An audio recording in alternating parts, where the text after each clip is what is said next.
All right, Lisa, we are live. Good afternoon, and thank you for attending today's webinar. This is Lisa Girardi with the Chicago Dental Society, and it is my pleasure to introduce you to America's leading expert on exhibiting productivity and performance. He is our trade show expert of choice, who has created our Exhibitor ROI Center and leads the E3 Exhibiting Effectiveness Evaluation Program. Please join me in welcoming Jefferson Davis. All right, thank you, Lisa. And again, thank you to everybody who is with us today. And for those of you that are viewing this in replay mode, excited to be here with you today. There's a lot going on out there. Obviously, we've been through a few years of the pandemic. We've got inflation, which is really high right now. And these are creating challenges for us as exhibitors and for Lisa as an event producer. And so what we want to do is really work together in a spirit of harmony to tackle these challenges and to sense and serve the needs of the dental community.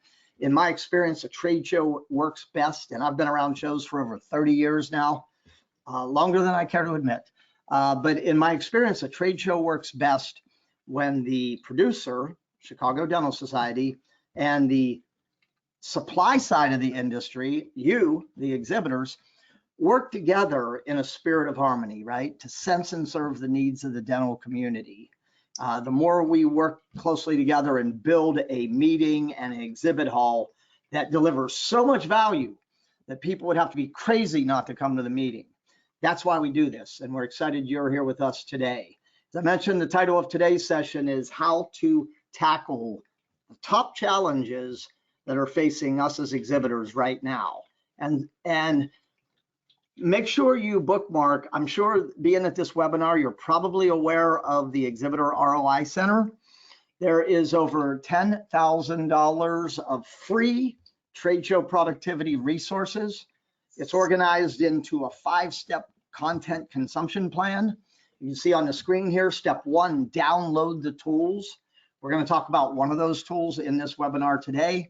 Step 2 is we built these quick strategic planning exercises. I really encourage you to download them, gather your team, and do them. Not all at once, one at a time over a period of 5 weeks.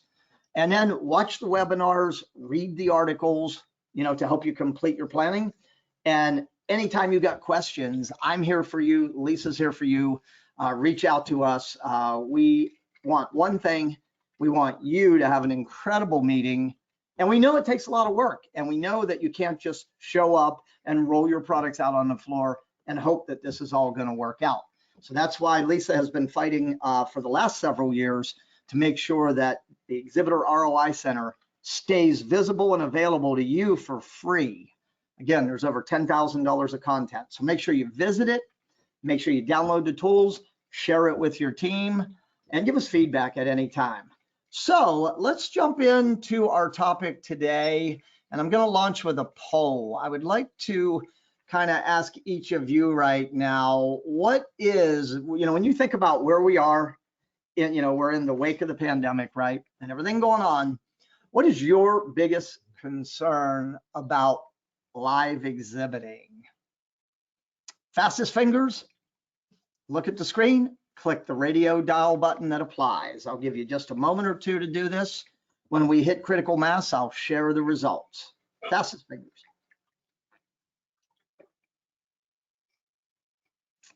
Nice work, everybody. We're at 71% of you have polled already. If you haven't done so, fastest fingers, click 76.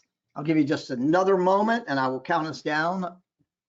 We're over 80%. I think we got a representative sampling. 86, 90%. You guys are awesome. Thank you for contributing. Let's go ahead and share it because I got a lot of ground to cover in a short period. So pretty close, right? Pretty close. 45% of you are concerned about rising costs and or return on investment. 50% of you are concerned about reduced attendance.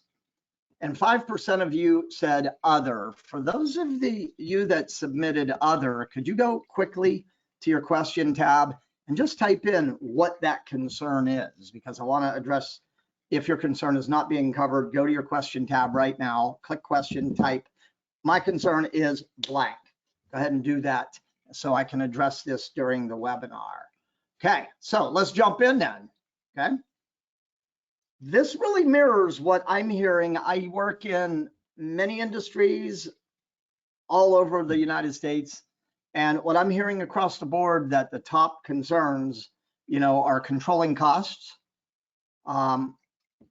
reduced event attendance, how to cost justify the exhibit investment, especially if your business lost customers or revenue.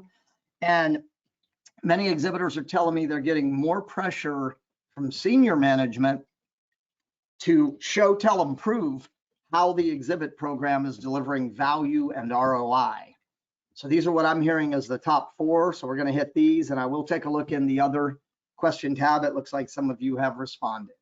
So let's jump on number one. Number one, you know what? One of my friends told me when I was a teenager, he said, when it's all about money, there's not a darn thing funny, right? So let's get control over our dollars, right? One of the greatest books I've read of the hundreds and hundreds of books was called The Richest Man in Babylon. And one of the big takeaways from that book was keep strict accounts. Know where it's coming from, know where it's going to, knowing where it's going to if this is reasonable.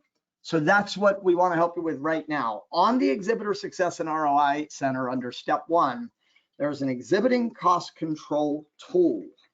If you have not already downloaded that, I really need you to go download that as soon as possible. It is an Excel spreadsheet that is completely customizable, but it's pre-built. It breaks your exhibiting dollar down into the 9 major spend areas, as you can see on the chart here, the pie chart: space, exhibit, transportation, show services, travel and entertainment, advertising, promotion, lead gathering, fulfillment, exhibit staff training.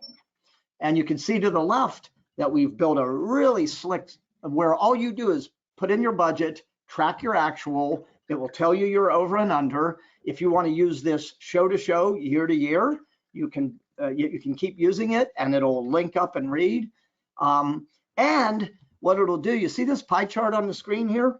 When you put your numbers in, it will automatically create a pie chart for you that you can lay side by side with this pie chart, which is in the tool, and it'll show you if you're above or below the averages.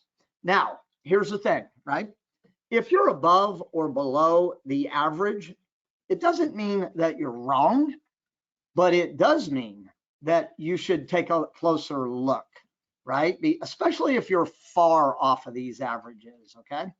So just to take a peek, and maybe if you're over, maybe you can justify why you're spending more. Or maybe if you're under, you can go to your boss and go, look, the average exhibitor is allocating this much to this area, and we're not, right? And if we're not getting the value from shows, it could mean that we're not investing enough in the right areas. So big takeaway number 1, download the tool, use it for CDS, plug in your numbers. And by the way, I'm going to talk about how to save money here. In the tool, there's a tab. I think we have 33, 34 ways to save money organized by each major spend area. Now, with that being said, I want to put the ball in your court. All of you have been exhibiting. Maybe you've exhibited at other dental meetings recently. The ADA just happened. Maybe you've exhibited at some other dental meetings, CDA, whatever. I would like you to go to your question tab right now. Everybody on this webinar, open up your question right now. And I would like you to type in one thing that you have done to save a little money on your exhibit program. I believe everybody wins when somebody shares. So go to your question tab right now and please share just one thing that you've done to save money. And then once I get a few inputs from you, I want to share those, then I will get into our kind of a top 10 list here, okay? So Ryan, thank you very much. Ryan says, I built the booth myself. Ryan, I would love to see a picture of your booth. If you would send that to me at jefferson@tradeshowturnaround.com. John said he sets up his own booth, so he's saving on labor costs. Thank you, John. Jim says we now ship equipment from show to show, not back to the headquarters. Good strategy, Jim. Let's see. Sarah said she reduced her booth size. That may or may not be the right play, depending upon how well you're optimizing and using your booth. Keep those coming in, everybody. That was some really great feedback from you. Christina, it just hit me with a late one here. We send the furniture that we're going to use instead of renting it. And yeah, you know, that may be another way to save money, right? Because it's definitely not cheap to rent furniture at the show venue. So let's get into a kind of a top 10 list here, some ideas. Lisa and I talked about this and we thought what exhibitors could do. Number one, top of the list, read the service kit. Read the service kit. Almost every cost overrun, every headache and hassle that you run into are likely to show up in the kit, something that you didn't read. Take advantage of all early bird show vendor discounts. Lisa, I believe you mentioned that the December 15th, that's the deadline date? Yes. So you should focus especially on the Freeman services, since that's the vendor that most of you will utilize. Yes, and here's the thing, these early birds usually will save you around 30% on average on your show services. So make sure you spend time with the kit, make sure you check those early bird deadline dates, make sure you pad those dates, right? Get out ahead of those. Don't wait until the day of to submit. What happens if the power is out? What happens if your internet's down? What happens if you're sick, you're not feeling good, right? So get ahead of those dates. For some of you, look into a rental exhibit. Rental exhibits today have become, you can't even tell they're rental exhibits anymore. Some of them look better than our own exhibits. And when you rent an exhibit, you'll save freight, shipping, installation, dismantle, storage. You'll walk into the exhibit hall having your booth all set up and ready to go. So maybe not a bad idea to look into a rental exhibit for some of you. Here's a great suggestion.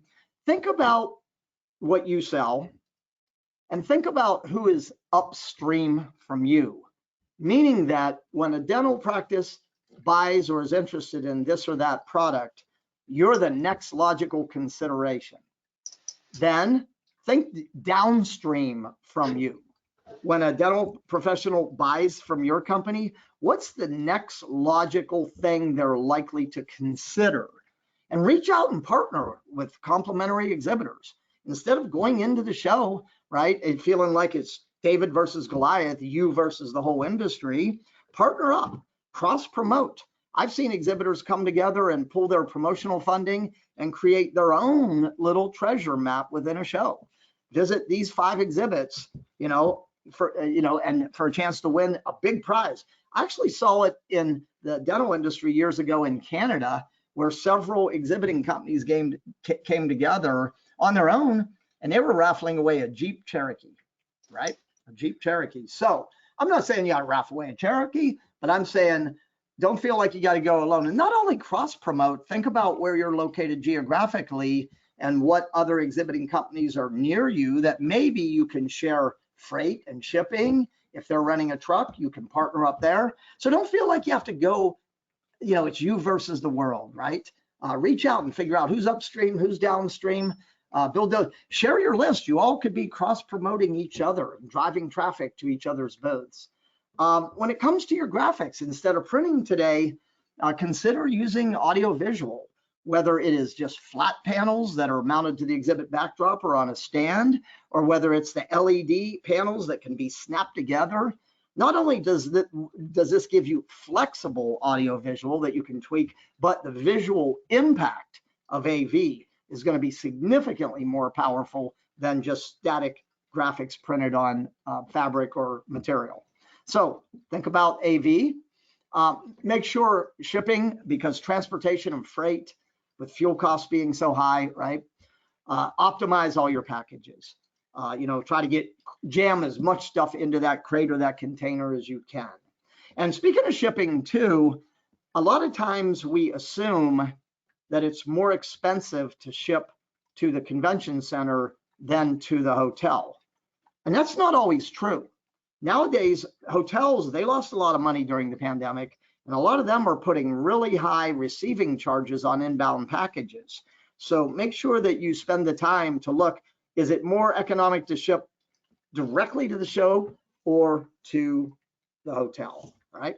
And optimize those packages. Hey, if you can get it done in one, get it done in one, right?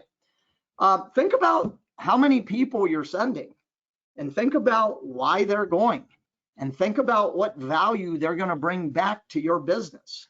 You know, by the time you get into airfare, hotel, ground transportation, meals, you could easily be talking $2,500, $3,000 per person attending. So let's make sure that everybody going to the show has a valid business reason to be there, and they're going to bring value back to your company. You know, this could be an area where you could end up saving a lot of money. When your staff gets to the venue, right? Incentivize staff frugality rather than just letting them expense report and, you know, eating at Ruth's Chris and running up $200 a head meals. Maybe go on a per diem, right? And maybe even put up some form of reward for people who stay within or come underneath our per diem. Now, I'm not saying be cheap, right? But I am saying, you know, this is a really good time to tighten the belt and keep an eye on where the dollar is going, right? Number 9, ground transportation. I tell you, and I'm seeing it all over the country, but especially in Chicago, Uber has gotten really, really expensive. Okay, so maybe if you're flying staff in, maybe try to coordinate flights where people are landing at plus or minus the same time frame. And in Chicago, you have that great thing, the CTA. Lisa, what do you call that? The blue line? The blue line is from O'Hare, and the green line supports Midway. And yeah, those are taxi cabs, download the Curb app, which is a taxi app. Taxi app, yes. Yeah, like case in point, last time I was in Chicago, normally, you know, to take a taxi from McCormick Place to O'Hare for me would maybe run in the $40 to $50 range. I clicked on Uber and it wasn't even surge pricing, $141, right? So I went 2 blocks down and jumped on, what's that, the Clark station there? Jump on that and I connect, and hey, during prime commute time too, right? The train is going to be way faster than ground transportation. So pretty good time to take a look into that, have your staff come in together. You know, it's not that much of a hassle, especially getting on at O'Hare or Midway. You get on that thing and you're typically downtown even faster than you are in a vehicle. Make sure that your show services, your orders and everything, that you're bringing everything in a binder to the show, and that you're keeping very close tabs on what you ordered, what the costs were, what the deadline early birds were, and make sure you're matching up your invoices. Sometimes mistakes happen, and, you know, any cost overruns there that you can, you know, keep an eye on. Let me go back in my queue and see if there were any other ones. Tracy submitted fewer hotel nights and fewer team members, right? Jim submitted, they send their monitors. So rather than renting monitors and their computers, they send their monitors to the show. Okay, so another place to go. Now there is an article up on the Exhibitor Success and ROI Center that I showed you a moment ago, but exhibitoronline.com/topics. If you go there and you type in cost control, saving money on trade shows, you'll find dozens of articles. So here's the thing, right? Download the tool, keep strict accounts, identify specific areas where you can stretch the dollar and save money, and go after it, right? Now, saving money is only one side of the valve here, right? When we look at shows, I also like to focus not only on cutting costs and saving money, but I like to focus on how are we going to get more from the show? How do we get more value? How do we get a better return on investment? So that's going to take us into our second topic here, which is your concern about reduced show attendance. Okay, so pre-marketing, letting people know that you're going to be at CDS, giving them a compelling reason to visit your booth is more important than ever before. In my opinion, it's always been important, But I think now it's more important than ever before. I'm saying that for some specific reasons. One of the big post-pandemic trends is that people seem to be waiting closer and closer to the event to register.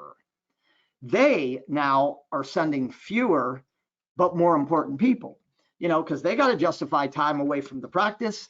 And I'm telling you, the people they're sending to the CDS Midwinter Meeting are there for a reason. They're there to learn. They're there to find newer, better, faster, cheaper, greener, cleaner ways of doing things, right? They're coming with, they're coming looking. How do they, like you, right? What we just talked about.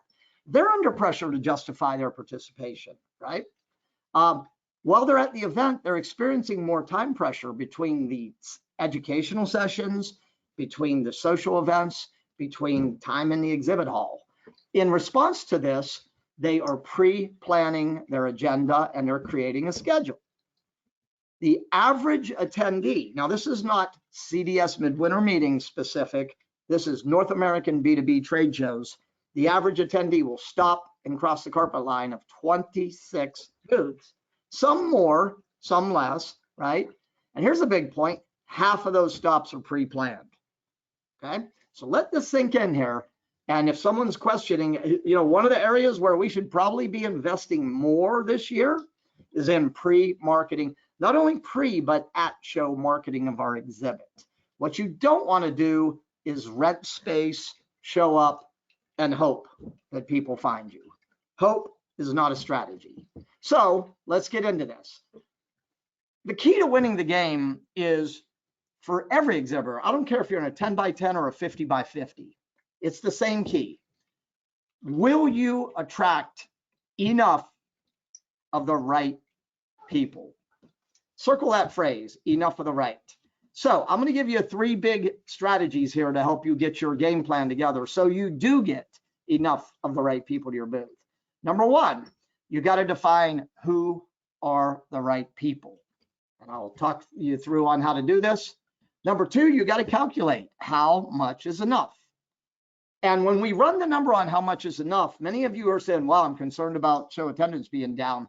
We're going to have one of those big light bulb flashes, one of those epiphanies where you come to understand it really doesn't matter, right? If the show has, 16,000 attendees or 28,000 attendees, it really doesn't matter, right? Because you can't handle either. I can't handle that number. The major question is, will there be enough of the right people for you? How much is enough? I'm going to have you calculate your exhibit interaction capacity. And then what are you going to do to attract them? So we're going to talk about the importance of using multiple channels or media. Going to walk you through some of the big hits on how to DIY a do-it-yourself marketing campaign and how to integrate Midwinter Meeting marketing programs. So with that, we're not here to sell you anything today, but we do think it's important that you be aware of what's some of the things that can help you drive traffic. So I'm going to bring Lisa back on for a moment. She's going to give us the high points on a couple of these exhibitor marketing opportunities that you might want to integrate into your marketing plan. Lisa? Thank you, Jefferson. Yes, we do and will provide our Midwinter Meeting logo to you to help you promote your participation in the Midwinter Meeting on your own website and through any communications you may have. Even if you still do print advertising, indicate that you're at Midwinter Meeting, even on social media. So I see that Jefferson did include our hashtag for the 2023 Midwinter Meeting.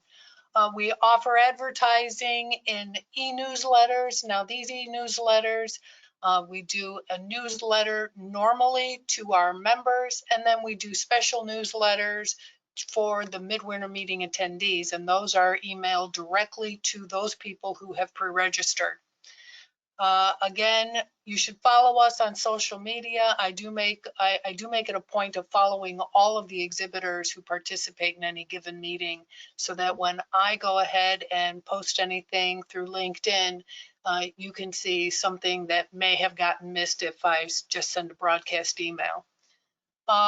We are doing our mobile app again this year. this coming year in 2023, we are not producing a printed copy of our official program. We are actually trying to drive everybody to use our mobile app that will be available in January. Exhibitors now, since you are allowed to take classes if you so choose, you will get a new 8-digit sequence that you can log into the mobile app and have full range of all of the capabilities of that mobile app has to offer. For our 2 events, 6 and 7, we want to drive traffic to the hall during the later afternoon. Last year, we introduced the Brews and Bargains on Friday, and it seemed to be very successful, so we decided to expand on that and have a special event on Thursday, the Ice Cream Social, and repeat Brews and Bargains on Friday. So these events are free. They're 2 exhibitors. Any exhibitor who chooses to participate in these events, all we are asking is that you have some kind of special, whatever you choose, that is only applicable during those 2 hours of that given day. And for that, you will get a complimentary standard tile and our digital attendee bag. Now, this attendee bag will be emailed to all of the Midwinter Meeting attendees the Monday, the week of the meeting, and it is also a tile in our mobile app. You get to create whatever tile you want, and typically if you sponsored a standard tile, that's $750, and it's $1,500 for a featured tile. So last year for the Brews and Bargains event, even though we had 72 exhibitors sign up for it, only 52 opted to take advantage of the complimentary tile. So if this is something you want to participate in, we do encourage that. I emailed all of you a form last week. If you can't find it, please let me know. I'll be happy to send it off to you again. And then, of course, our sponsorship opportunities for banners, column reps, those types of things, that is available on our website. Jefferson included the link below. And this year, for the first time, we have created an opportunity to put your ad message in the envelope that we are sending to our Midwinter Meeting attendees with their badges. I emailed this as well a couple of weeks ago. The deadline really is next week, since when registration opens on November 1, we will be mailing to the office, and so we would need a finished piece of promotional material to be included in that envelope. Again, if you have any questions or interest, please don't hesitate to reach out to me so we can get the ball rolling on that opportunity. All right, thank you, Lisa. Yeah, here's the thing. Think about your goals. Think about your target visitor. Think about what you are planning to do on your own to promote, and think about what CDS marketing opportunities really support your goals and fit your budget. And go to the site, pick up the phone, call Lisa, talk to the team. Everybody wants to help you succeed, okay? So let's keep rolling. Time is ripping by us here. So let's talk about the right people for you. I think there's 3 value groups that we want to focus on. And I like to put them into a triangle, what I would call the CPN triangle. Customers, start with your existing customers. You can see on the left, there are 4 valuable reasons to get them to the show and to your booth. You should never go into a key show like the CDS Midwinter Meeting without reaching out and touching your customers, because this is the time when the competition will be knocking on their door very loudly. Circle the wagons around your customers.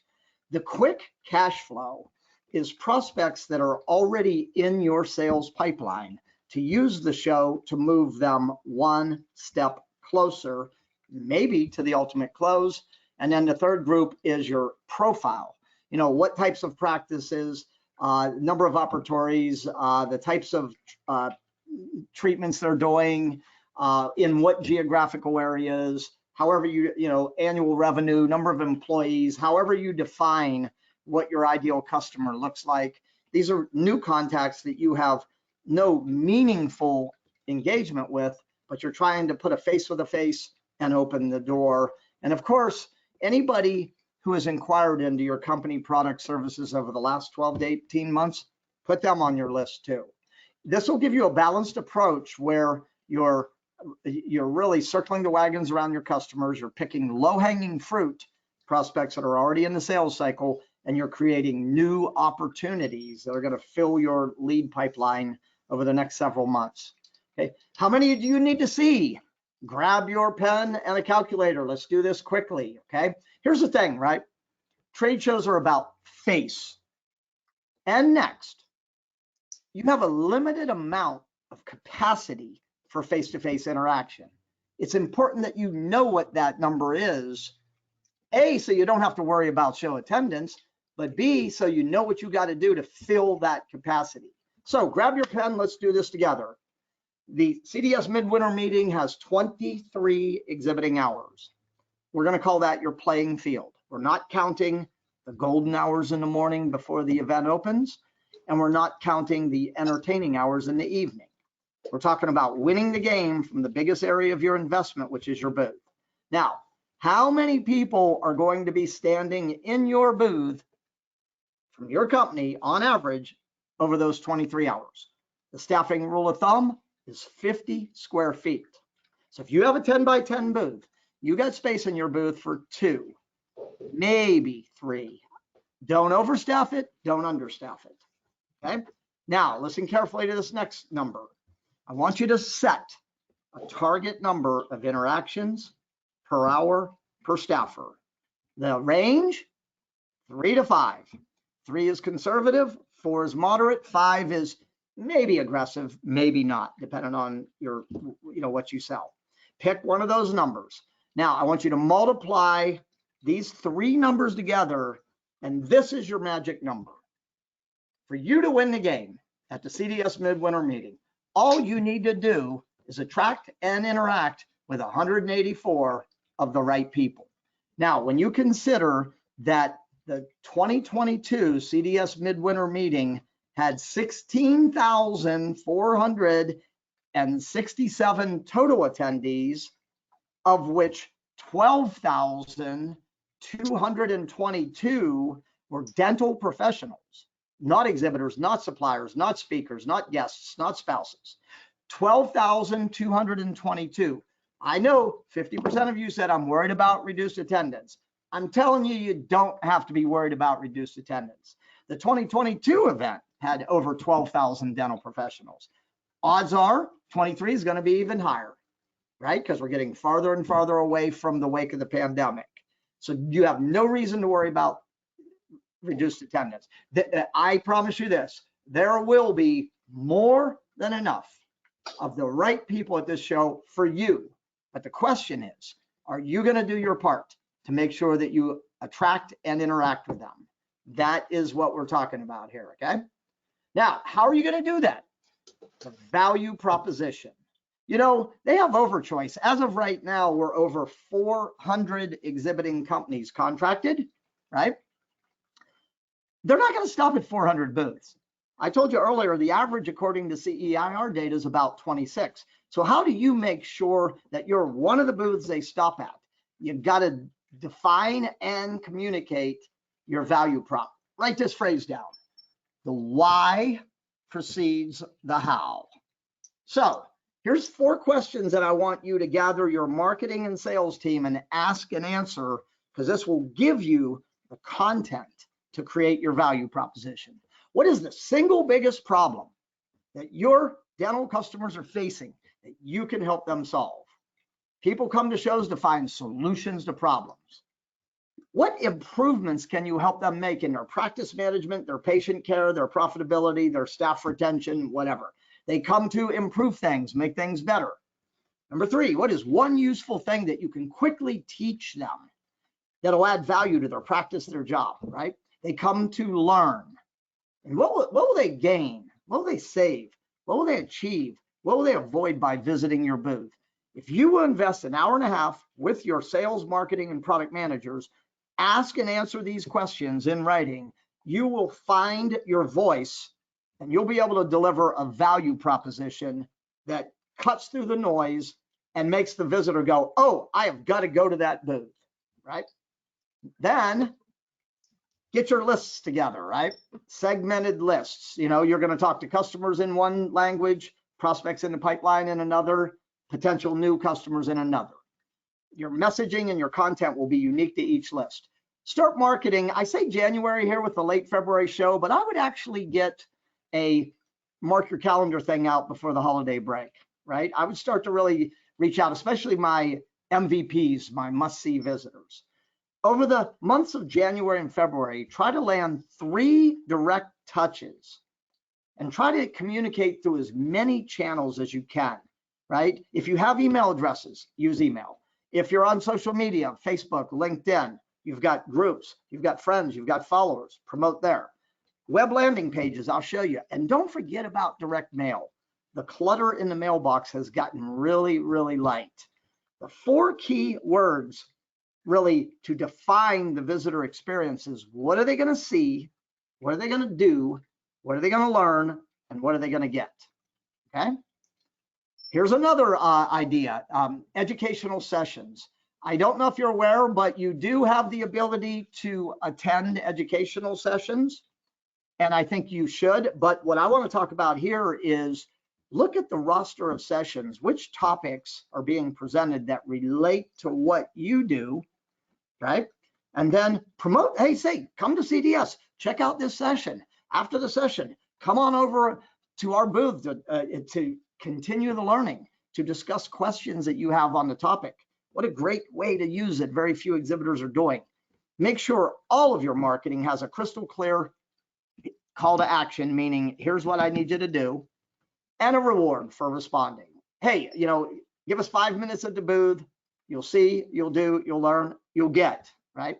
And if you're going for a higher level type meetings, like the actual owner of the practices, the dentist, so forth, then you may want to ratchet up your reward a little bit, and you may want to try to use a scheduling app like Calendly. If you haven't looked at Calendly, please do so.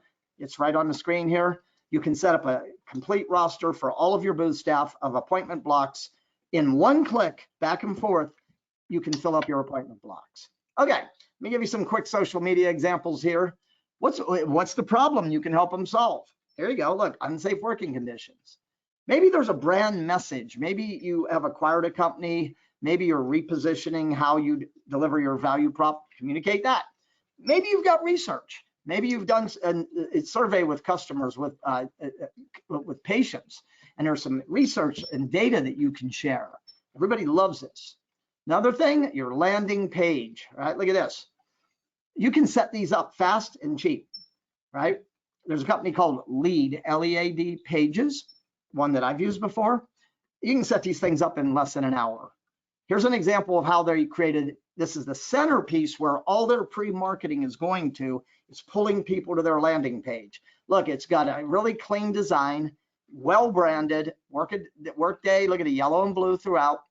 Clear call to action tags, look at the blue tags, learn more, request a demo, pre-schedule a demo, add it to the calendar, chat with us, right?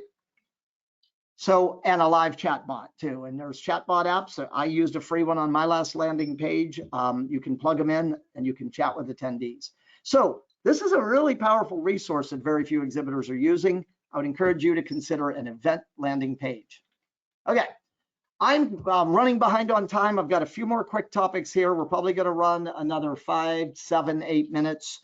I do want to answer all your questions, so go ahead and fire away with your questions, and I'm going to keep plugging through. All right, so cost justification. Okay, if your company lost revenue during the pandemic, what I would ask, what do you need right now? You know what you need? You need customers, you need sales, you need leads.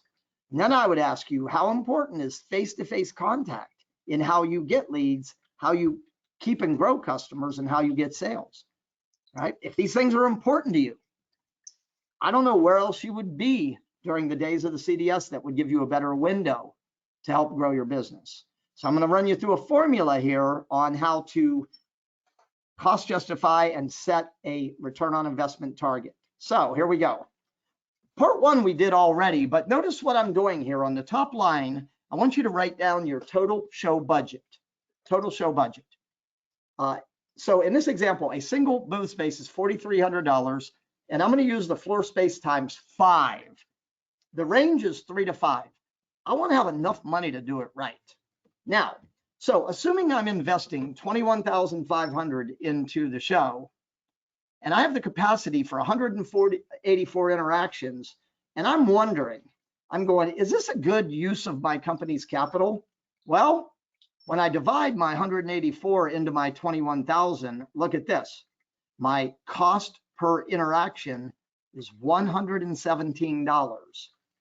The cost of a field sales call, to put a body in front of a body out in the field, is over $1,000. I am saving my company a massive amount of money. I'm cutting the cost of putting my a person from my company in front of a dental professional. By this example, almost $1,000, right? Now, to plan your return on investment, you got to get a handle on what is either the value of a customer or your average sale amount. In this example, I'm going to say that my average sale amount is $5,000. So here's the question. With a $21,000 investment, how many sales do I need to generate either at and or post show to get a 100% top line cash return on investment? Answer, 4.3. Now here's a question. If you interact with 184 dental professionals, what are the odds that you can convert 4.3 of those to sales? That is a 2.4% conversion rate. I would say the odds are super high. I would say if you can't convert that, you need to take a look at either what you're marketing or how you're marketing. So this is a great tool to help you. You got someone questioning, should we be making the investment? Well, if I called you on the phone, told you I had one dentist, I'm going to bring them to your business, I'm going to leave them with you.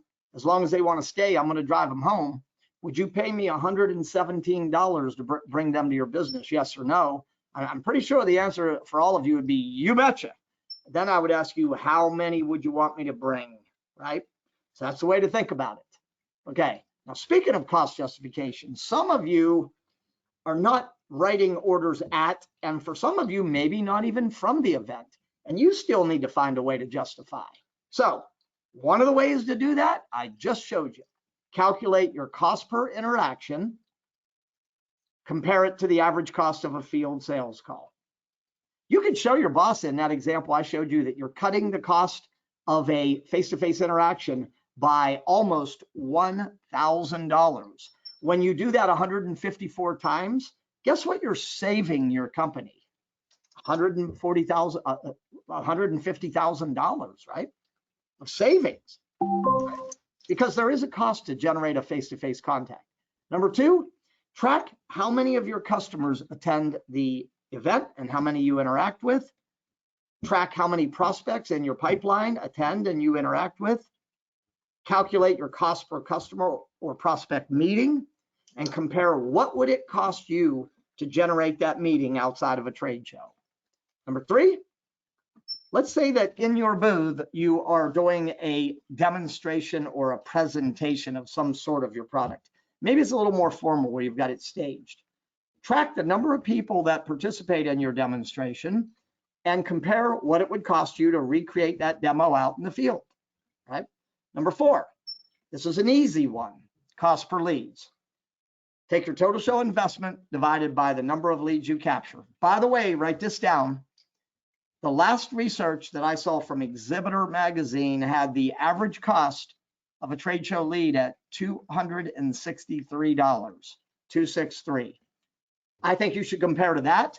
More importantly, I think you should compare it to your average sale amount, right?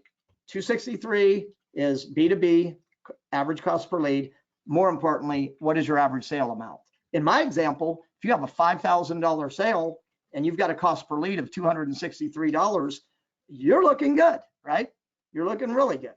Number 5, marketing managers, listen carefully. You will love this formula. This is almost the holy grail of measurement for marketing managers.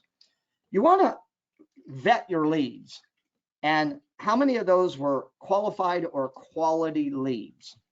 So let's say you captured 100 leads and 30 of them were high quality. Then you would ask, look at each lead and ask, what do we estimate is the potential revenue value of this lead? So if we had 30 leads and our average sale amount was $5,000, that would be $150,000 of high quality A-level potential revenue for the company.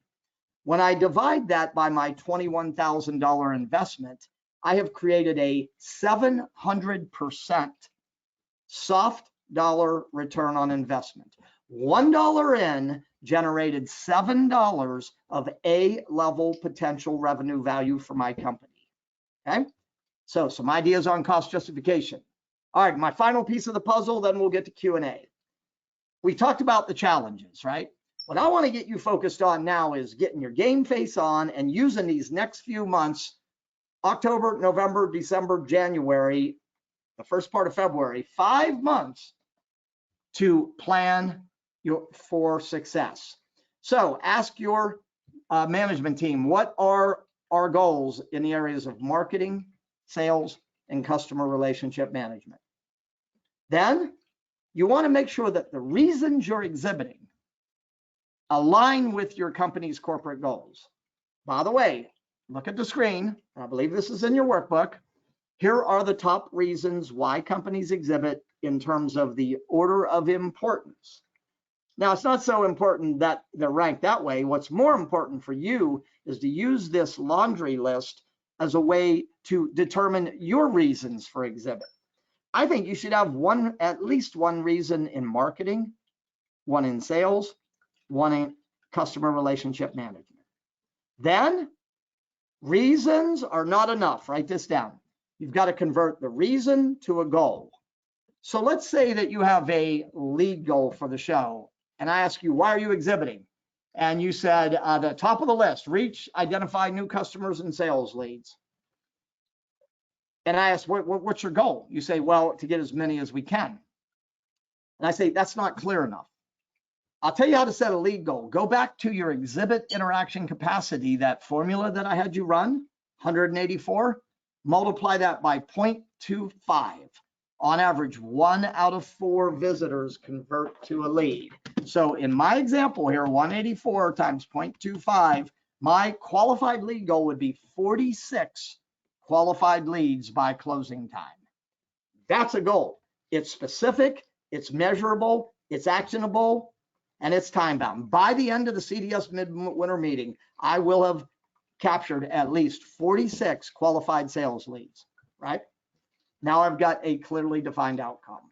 Then you kind of got to work through, in each of those areas, when the doors close 90, 180 days after the meeting, how am I going to know I succeeded, right? And I'm defining my outcomes. And then I'm determining what my metrics are. And I showed you in the last one, it would be 184 interactions, 1 out of 4 convert to leads. I'm going to track my lead goal daily, midday, and end of day, each day of the show. Then I'm going to follow up and measure how many of those leads convert to proposals and how many of those convert to business and what was the total value of the business. Then I'll set up my data capture points and the process I'm going to use to run the metric. And then I'm going to wrap all this together in a written action plan. The goal, the strategy, the action steps, the people involved, the time frames, the cost, the money. Don't just think it, ink it, the written action plan. And then I'm going to communicate the goals and the plans to my team, and I'm going to give them ownership for parts. If I have a lead goal of 46 and I have 4 staffers in that booth, 4 booth staff, each staffer is on the clock for 11.5. I'm going to round up and say 12 leads per staffer. I'm going to give them ownership for that. And I'm not talking about scans or swipes. I'm talking about information-rich, qualified, committed next action leads, right? So that's the process. All right, so final point. If you're not jumping for joy with the results that you're getting from trade shows, something is wrong. You're either in the wrong show, and if you market to the dental industry, you are in the right show. Now, you can blame the show if you want, go and say, hey, Yeah, that show doesn't work, but there's going to be 12, there were 12,222 dental professionals there last year. You're in the right show. Something is blocking your results. The exhibit marketing process, this is the tool that you can use. Look at these 8 areas, ask which of these areas is most impacting or limiting my results. Be honest, right? You can't fix it if you don't acknowledge it. Identify what's blocking, and then get onto the Exhibitor ROI Center between the tools, the planning exercises, the webinar replays, the articles, and the ability to ask me and Lisa at any time. It's all there for the taking. People used to say half a success is just showing up. That's not true at trade shows. You can show up.